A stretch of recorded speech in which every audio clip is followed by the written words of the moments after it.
특검과 헌재가 수사와 심판에 속도를 내는 가운데 이번 주에 박 대통령에 대한 대면 조사가 예정돼 있습니다.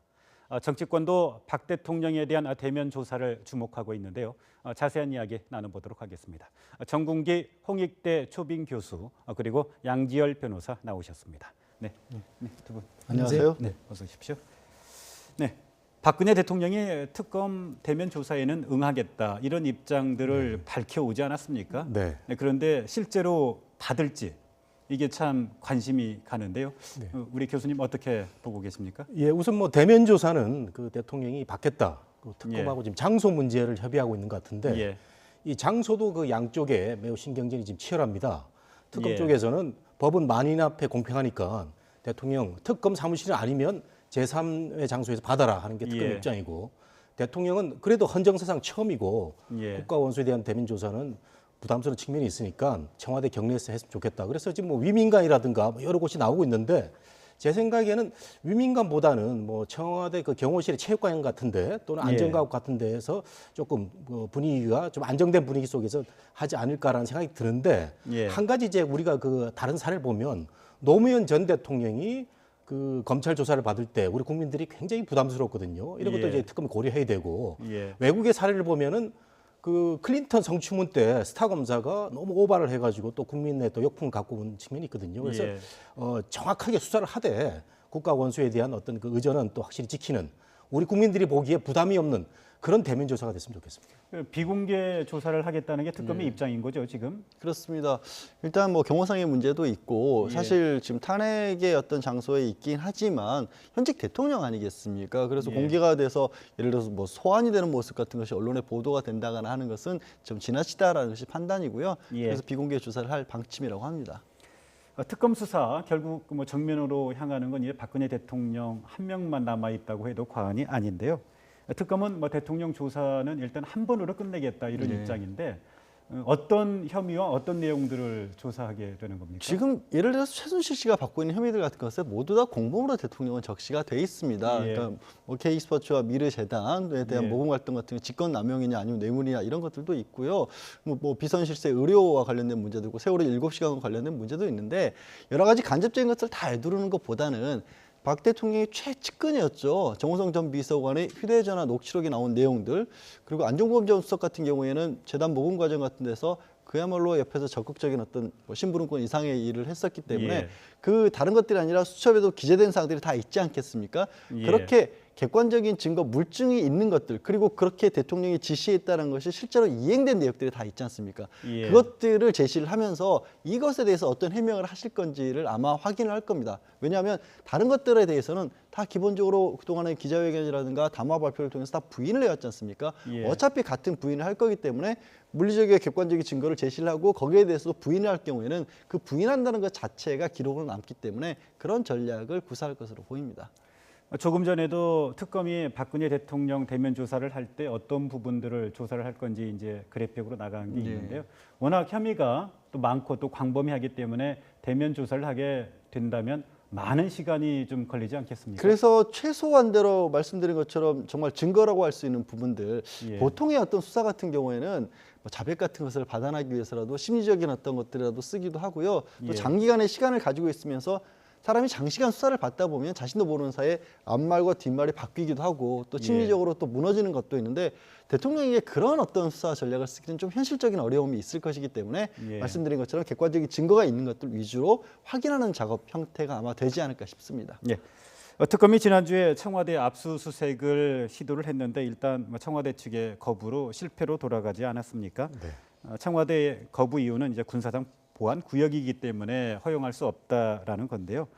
그런데 청와대 압수수색 지금 특검 수사에서 도대체 어떤 의미가 있기 때문에 이렇게 특검이 또 집중하고 있는 것인지. 예, 그 앞에서 그 양 변호사 말씀하신 대로 대통령에 대한 여러 가지 혐의가 있지 않습니까? 예. 뭐 블랙리스트, 대기업 뇌물죄, 예. 최순실 관련 사익 추구, 뭐 심지어는 세월호 사건 때 또 뭐했냐 이런 뭐 여러 가지가 있는데 거기에 대한 어떤 물증을 그 잡기 위한 그런 압수수색 영장인데 예. 근데 사실은 이게 제가 보기에는 현실적으로 보기에는 과연 우리 그 국민들은 물론이고 검찰도 잘 모르는 청와대 경내에 들어가서 압수수색이 가능할 것인가라는 우리 상식 생각이 있지 않습니까? 근데 예. 지난주에 그 어떤 그 특검의 그 수색 그 현장을 보면은 조금은 보여주기식 느낌이 없잖아 있었어요. 뭐 순수성을 제가 의심하는 건 아니지만은 예. 그래서 현실적인 면이 있었는데 특검이 어째 의혹을 보였고 예. 다만 그 우리 양 변호 잘 아시겠지만 이 압수수색을 그 허용하는 권한은 경호실장과 비서실장이 있는데 예. 이분들이 그 대통령에 대한 그 무한 책임을 질 수 없기 때문에 이런 그 또 허락할 수 없는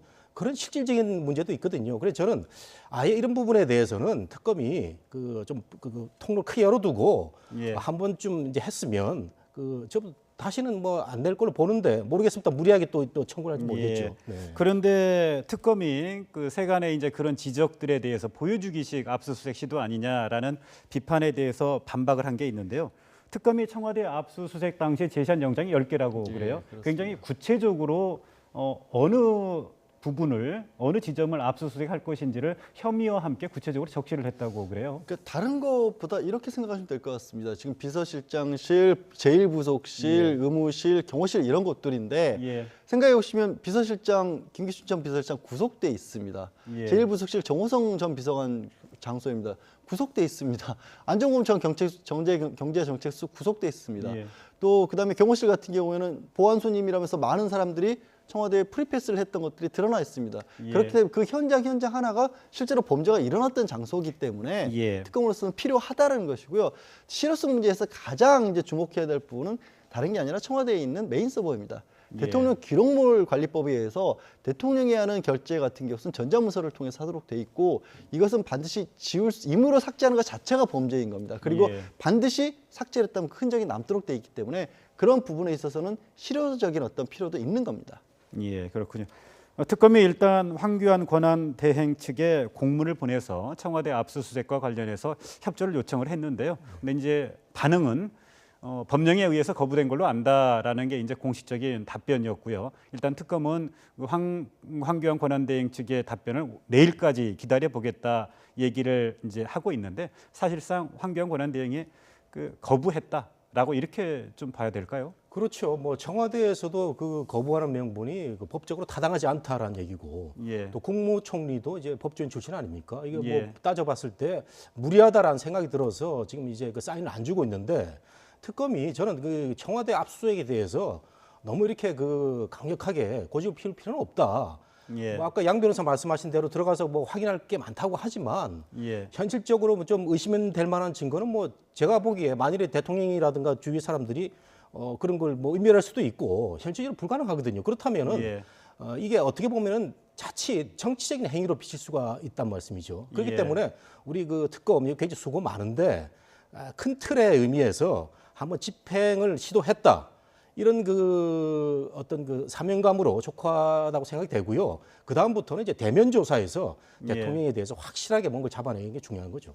그러면 압수수색이 사실상 불가능한 상황이라면 지난번 이제 검찰이 했던 것처럼 청와대 측에 자료를 임의 제출을 요청을 하고 그 자료를 받아서 뭐 조사를 이어가는 방법밖에 없는 거네요. 그러면 뭐 임의 제출을 해서 예. 뭔가 나올 수 있다라고 볼 수도 있고요. 또 예. 지난번 이제 특별수사본부에서 임의 제출을 받았을 때 생각 외의 성과도 있었던 것도 사실입니다. 그게 아주 부당한 건 아닌데 다만 저는 이럴 정도의 그러니까 청와대에서는 전례가 없는 일이기 때문에 받아들일 수 없다는 얘기도 하고 있는데 예. 지금과 같은 전례가 있었던 적이 없지 않습니까? 그리고 자칫 걱정스러운 것이 그렇습니다. 이게 특검이 집행을 하는 것이지만 이 영장이 이걸 수색을 해야 한다라고 명령을 한 것은 법원이거든요. 예. 그렇게 되면 이런 정도의 사태에서도 청와대에서 압수수색이 안 된다라면 청와대는 영원히 성역으로 남을 수도 있다라는 전례가 또 만들어질 수 있기 때문에 예. 저는 이제 법조인의 한 사람으로서는 이 부분에 대해서는 굉장히 유감스러운 상황이 돼버린 겁니다.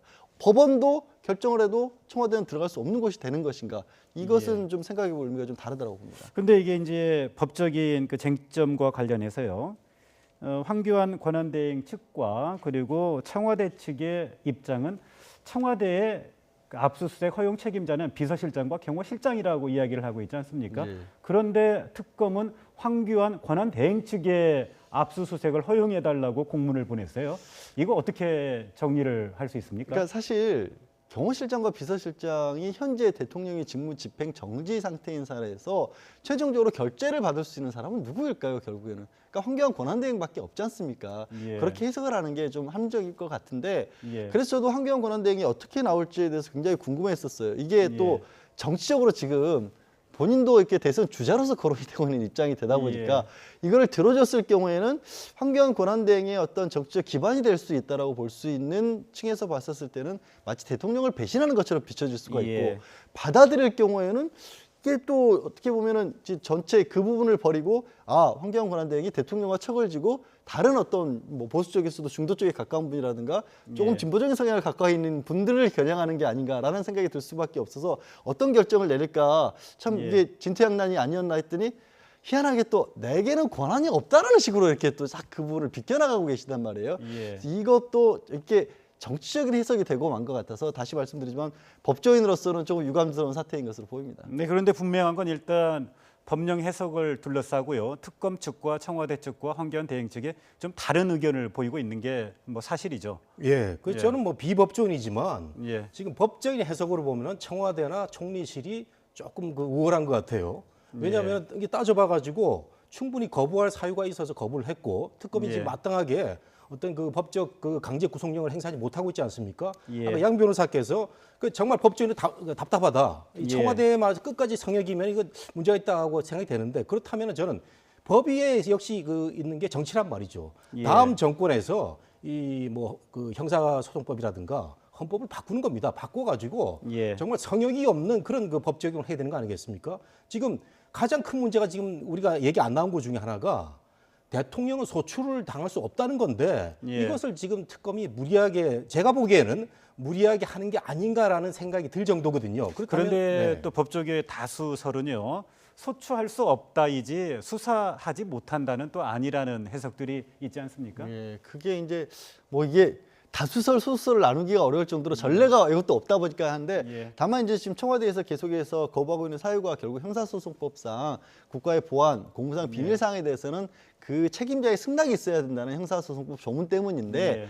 그것에 대해서도 이게 어떤 많은 경우에 또 법조계 의견은 뭐냐면 이게 승낙을 안 하면 못한다는 그런 의미가 아니라 이게 참여권을 보장을 해준다는 그런 의미거든요. 그러니까 예. 모든 것을 압수수색을 할더라도 그 보안에 책임이 있는 사람이 참가를 해서 기밀에 해당하는 부분은 건드리지 말라. 그렇기 때문에 뒤에 바로 나오는 게 국가의 중대한 이익을 해치지 않으면 거부할 수 없다라는 거거든요. 그래서 지금 예. 입장은 사실은 경호실장이나 비서실장이 왜 이게 국가의 중대한 이익에 해당한다는 걸 적극적으로 좀 더 밝혀야 되는 건데 예. 그거에 대한 밝힘이 없이 일단 무조건 거부하는 모양이 보이니까 제가 봤었을 때는 법적으로 무리가 있다라는 거죠. 예, 그렇군요. 자, 또 내일 최순실 국정농단 관련 재판에 한동안 행적이 우리무중이었던 고영태 전 더 블루케이 이사가 증인으로 출석한다고 그래요. 네. 여기 이제 최순실 씨와 고영태 전 이사가 한 재판장에서 이제 조우하게 되는 상황이 되는데요. 네. 이게 지금 관심이 갑니다, 지금. 네, 그래서 저는 내일부터 이제 YTN 뉴스를 좀 열심히 보려고 그러는데 그 정말 그 두 어떻게 보면 주인공 아닙니까? 예. 한 사람은 그 지금 그 체포돼 있고 한 예. 사람은 이제 잠적했다가 나오는데 지금 양측의 그 방향이 말이죠. 예. 고영태는 이번 그 박근혜 최순실 게이트를 정말 터뜨린 예. 공익 제보자로서의 역할을 하고 있고 예. 또 그 박근혜 대통령 변호인단 측에서는 이거는 고영태의 어떤 부적절한 관계에서 나온 반발적인 그 행동, 아주 그 수준 낮은 그 행동으로 보고 있기 때문에 예. 그 과연 두 사람이 만나 가지고 어떤 모습을 보일지 또는 최순실이 배반감을 그 느껴서 어떻게 또 역으로 또 신문을 할지 매우 그 우리가 그 관심 갖고 지켜볼 그런 상황이 YTN 뉴스에서 나오지 예. 않을까 생각이 됩니다. 일부 언론 보도를 보니까 최순실 씨가 고영태 씨가 증인으로 출석하게 되면 본인이 직접 신문하게 해달라 이런 요청까지 했다고 하던데요. 예. 만약 그렇게 되면 무슨 얘기를 할까요, 최순실 씨가? 글쎄요, 아무래도 이게 심리적인 압박이라는 게 있을 수밖에 없죠. 예. 어쨌든 상하관계에 놓여 있었던 사람들 아니겠습니까? 그리고 예. 최순실 씨가 고영태 씨에게 개인적으로 뭐 경제적인 어떤 지원 같은 것들도 사업상의 관계였다라고 고영태 씨는 밝히고 있지만 했던 관계도 있고 예. 뭐 흔히 말했으면서 당신이 나에게 이럴 수가 있느냐라는 식의 얘기들을 좀 할 가능성이 있고요. 근데 예. 실제 성사 가능성은 극히 낮다라고 보여집니다. 그러니까 대리인단 변호사가 선임된 과정에서 그런 식의 신문은 법정에 서락하지 않거든요. 예. 그리고 고영태 씨가 내일 증인으로 나오는 이유는 예. 이거는 형사 재판이기 때문입니다. 그러니까 예. 형사 재판에는 증인으로서 참고인으로서 진술을 했던 조서에 기재된 내용이 증거로 쓰이려면 반드시 나와서 반대시 문건이 보장이 돼야 하거든요. 예. 물론 그냥 우리가 뭐 피고인 측에서 우리가 저 조서에 쓰인 내용 다 인정하겠습니다라고 하면 상관없지만 그렇지 않는 한은 불러서 말을 들어보는 게 원칙이기 때문에 안 예. 그러면 고영태 씨가 얘기했던 내용이 하나도 증거로 못 쓰인 거거든요. 예. 그래서 나오는 거기 때문에 사건과 관련된 부분만 아마 집중을 할 겁니다. 그래서 재판부에서도 최순실 씨와 고영태 씨의 어떤 뭐 두 사람 사이의 사적 관계나 이런 부분에 대해서는 아마 질의응답이 이루어지는 것 자체를 허용하지 않을 겁니다. 그래서 고영태 씨가 최근에 헌재 탄핵 심판 변론에는 참석하지 않았지만 형사 재판에는 이제 증인으로 참석을 네. 하게 되는 거고요. 또 이번 주에 헌재 이제 공개 변론들이 또 예정이 돼 있는데 거기에 안 나올 가능성도 또 있겠군요. 그러면 저는 고영태 씨 안 나올 것 같아요. 헌재는요? 왜냐하면 예. 헌법재판소 대리인단이 지금 예. 참 입에 담기도 민망합니다. 대통령에 대한 탄핵 심판이 이런 이유로 이루어지고 있다고 주장한다는 것 자체를 좀 좀 이게 부적절한 관계로 좀 몰아가는 예, 그것 뭐 이런 때문에 이야기들을 하고 대통령이 있죠. 탄핵을 당했다. 예. 예. 두 사람 사이의 부적절한 관계 때문에 대통령이 탄핵을 당했다는 논리라는 게 예. 참 저는 이게 변호사지만 이게 생각하기도 어려운 거고 그렇게 따지면은 만약에 그런 관계가 아니었다고 치면 예. 지금 대통령이 탄핵의 이유로 적시되고 있는 두 재단에 대한 부적절한 어떤 기금 모금이 없었을까요? 예. 아니면 공성 비밀을 정호성 전 비서관이 누출하지 않았을까요? 예. 새롭게 드러나는 의혹이지만 위재경 미얀마 대사가 개인 최순실 씨 때문에 그 자리에 앉게 되는 일이 없었을까요? 그건 예. 상관이 없거든요. 그런데도 불구하고 그쪽으로 그러니까 여론 환기용으로 그렇게 몰아가는 거기 때문에 아마 고영태 씨안 그러니까 나올 것 고영태 같습니다. 씨와 최순실 씨의 관계는 이게 본질이 아니다. 아, 겉가지일 전혀 뿐이다라는 상관이 없는- 말씀이시고요. 우리 정 네. 교수님은 어떻게 보십니까? 뭐 본질이 아닐 수도 있고요. 또는 예. 박근혜 대통령 변호인단 측에서 그렇게 시각을 갖고 가는 것도 뭐 좀 저는 부정적으로 보기는 하지만 예. 그 사상의 자유시장이라는 그 우리 민주주의의 큰 틀의 그 개념에서 보면 고영태라는 사람이 그런 그 뭐 여러 가지 그 험악한 그 분위기 속에서 나와가지고 이왕 그 공익적 내부 고발자로서의 그 어떤 역할을 했다면 예. 끝까지 자기 얘기를 하고 그렇다면은 판단 미디어하고 우리 국민들이 하는 거거든요. 그래서 저는 예. 왜 갑자기 이 사람이 터뜨려놓고 잠적했는지 잘 이해가 안 가고 뭐 박근혜 대통령 변호인단이 그렇게 그 어떤 생각을 몰아간 데 대해서 이건 아니라고 일관할 수 있어야죠. 그렇기 때문에 저는 나와서 충분히 얘기를 해야 된다고 봅니다. 판단은 우리 국민들, 미디어한테 맡겨야 된다는 거죠. 예. 네. 이번 주에 그 헌재의 그 공개 변론들이 그 예정이 돼 있는데요. 그 문제가 되는 게 최근에 대통령 측에 증인 신청을 굉장히 많이 했습니다. 근데 그렇게 많이 한 이유가 지금 뭡니까? 뭐 우리 뭐 YTN 보도를 보면은 예. 뭐 그 자꾸 심판을 연장을 해서 예. 뭐 여러 가지 여권의 여러 가지 뭐 대선 준비라든가 대통령의 여러 가지 또 그 시간을 벌어보자 하는 예. 얘기라고 하는데 저는 이렇게 생각합니다. 이것도 이제 부정적으로 볼 필요는 없다. 예. 뭐 어차피 그 지금 재판을 받는 와중이고 탄핵 그 심판을 받는 와중에 다 기회를 100% 줘가지고요. 거기서 예. 법적으로 이제 헌재 재판관들이 판단을 하면 되는데 예. 그 많이 기각을 또 시켰죠. 그리고 예. 또 이제 또 요청을 하면은 정확하게 판단을 해서 그 몫은 헌법재판소의 몫이고 예. 여기에 대해서 주장을 하고 또 그 주장에 대해서 최종적인 판단은 우리 국민 예. 또 나아가서 대선에 어떤 여러 가지 결과 나오지 않을까 생각됩니다. 최근에 아무튼 대통령 그 대리인단 측에서 그 추가로 15명의 증인을 신청을 했는데요.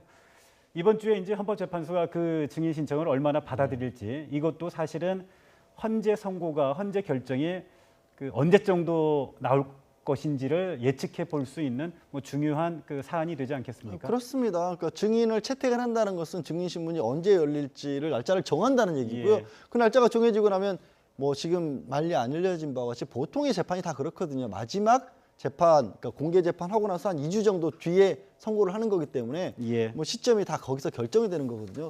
근데 증인이라고 하는 거는 그렇습니다. 이 관련된 사람들을 모두 다 증인이라고 부르는 게 아니라 예. 국회에서 소추하는 측에서 우리가 입증하고자 하는 사실을 증언을 해줄 사람을 증인이라고 부르기도 하고요.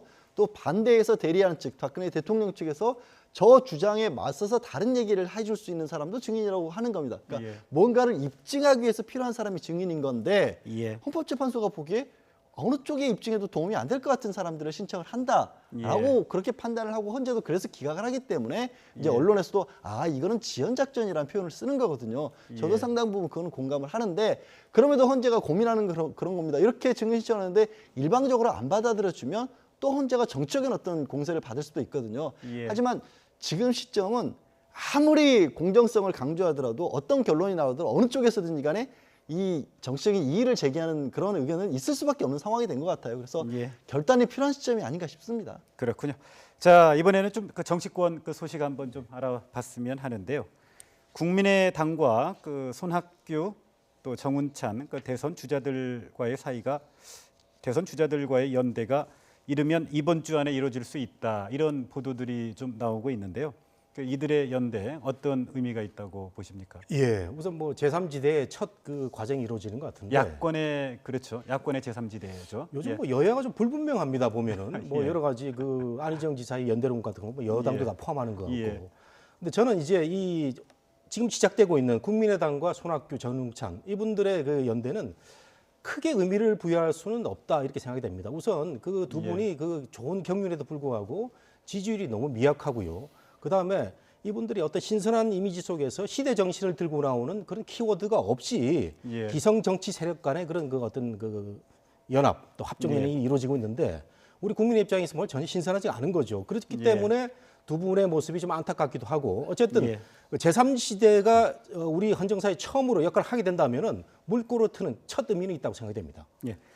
우리 정국계 교수께서는 안철수, 손학규, 정운찬 이분들 이 대선 주자들끼리의 연대는 별다른 파급력이 없을 것이다 이렇게 조금 좀 부정적으로 보시는데요. 우리 양지열 변호사는 어떻게 보십니까 개인적으로? 저도 특별하게 다른 의견이 좀 없는 게요. 지금 정국이 국민들은 이렇게 그렇습니다. 이게 사실은 반기문 전 총장도 그랬고 많은 대선 주자들이 단순한 정권 교체가 아니라 정치 교체를 말씀을 하고 있죠. 상황 자체가 국민들이 볼 때 구태라는 것에 대해서 굉장히 염증을 느끼고 있는 상황인 겁니다. 이게 여야를 떠나서 좀 새로운 모습을 좀 봤으면 좋겠다인데 지금 거론하신 분들께서 죄송스러운 말씀이지만 새로운 인물은 아니잖아요. 그리고 또 새로운 말씀을 하고 계시지도 않단 말이에요. 그러면 최소한 그리고 흥행이 되려면 뭔가 한 사람 정도는 이렇게 뭐 좀 눈길을 끄는 사람이 나타나서 그 사람과 함께 치고받고 하면서 눈길을 끌어야 되는데 죄송하지만 세 분 다 이렇게 지지율 같은 것들이 그렇게 높이 나오지는 않고 있거든요. 뭉친다고 해도 새로운 것 뭐가 만들어내기는 좀 영향이 좀 자, 빠진 것 그러면 같습니다. 그 여권의 이야기 한번 해보죠. 그 반기문 전 유엔 사무총장의 불출마 선언 이후에 여권도 사실은 뭐 이렇게 크게 움직이고 있어요. 일단 여권에선 유승민 의원과 또 황교안 권한대행이 그 굉장히 이제 수혜를 입은 것으로 이렇게 지지율 상승이 되는 것으로 나타나고 있는데요. 그런데 어느 한쪽으로 쏠리지는 않았어요. 지금 어떻게 봐야 될까요? 여권 내부의 상황은? 그래도 뭐 황교안 권한대행의 그 뭐 어느 정도의 압도적인 지지율로 나타나고 있지 않습니까? 뭐 출마를 한다는 그런 얘기도 안 했는데 그렇다고 보면은 유승민이라든가 남경필 지사가 반성을 해야 될 부분이 있는데 이상하게 두 분이 열심히 하는데도 불구하고 지지율에서는 참 지금 답보 상태를 보이고 있단 말이죠. 그렇기 때문에 보수의 그 어떤 그 아이콘으로서는 확실하게 황교안 권한대행이 지금 그 자리매김을 하고 있는 것 같습니다. 그런데 여기서 이제 가장 또 관심이 가는 게요.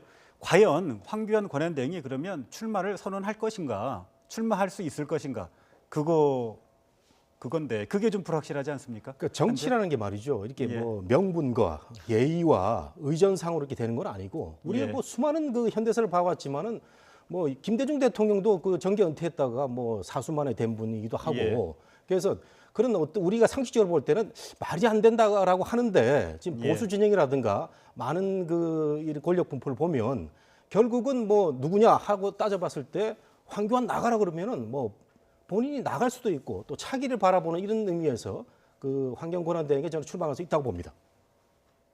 그래서 저 지금 한 10% 정도 보이고 있는데 한 20% 정도만 나온다면 본인이 주위에서 나가지 말라고 그래도 적극적으로 권한대행 부총리한테 맡기고 나올 가능성이 있지 않나 이렇게 생각이 됩니다. 보수 진영의 어떤 대세적인 요구에 의해서 본인의 의지와는 무관하게 출마하는 길로 갈 것이다. 이렇게 이제 그 보시는 쪽이네요. 네, 그동안에 그 국회에서 황교안 총리가 보여준 여러 가지 그 모습이라든가 보수의 그 이석기 사태 때 보여준 여러 가지 그 뭐 이념과 철학이라든가 이런 걸 보면은 충분히 보수 진영에서 요구하는 그런 정치적인 사명감을 감당할 인물이 아닌가. 예. 이거 뭐 피해갈 사람은 아니라고 저는 생각이 됩니다. 우리 양지열 변호사께서는 뭐 개인적으로 어떻게 전망하십니까?